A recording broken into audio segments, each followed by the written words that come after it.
Invest and pass.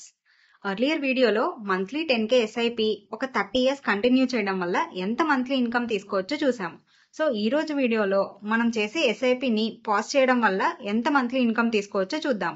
Monthly ఒక 10K SIP గనక ఒక 20 ఇయర్స్ కంటిన్యూ చేయడం వల్ల మనకి 1 CR కార్పస్ బిల్డ్ అవుతుంది. సో ఈ 1 crore నుంచి మంత్లీ ఒక 50,000 అయితే ఇన్కమ్ తీసుకోవచ్చు. సో ఈ 50,000 ఇన్కమ్ ని మనం 1 lakh చేయాలి అని అనుకుంటే ఈ ఇన్వెస్ట్మెంట్ ని ఒక 6 ఇయర్స్ హోల్డ్ చేయగలిగితే సరిపోతుంది.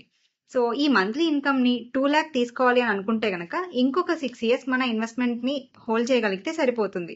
సో మంత్లీ ఒక 10K ఎస్ఐపి కనుక ఒక 20 ఇయర్స్ కంటిన్యూ చేసి ఒక 12 ఇయర్స్ కనుక హోల్డ్ చేయగలిగితే మన మంత్లీ ఇన్కమ్ 50,000 నుంచి 2 lakh వరకు ఇంక్రీజ్ చేసుకోవచ్చు.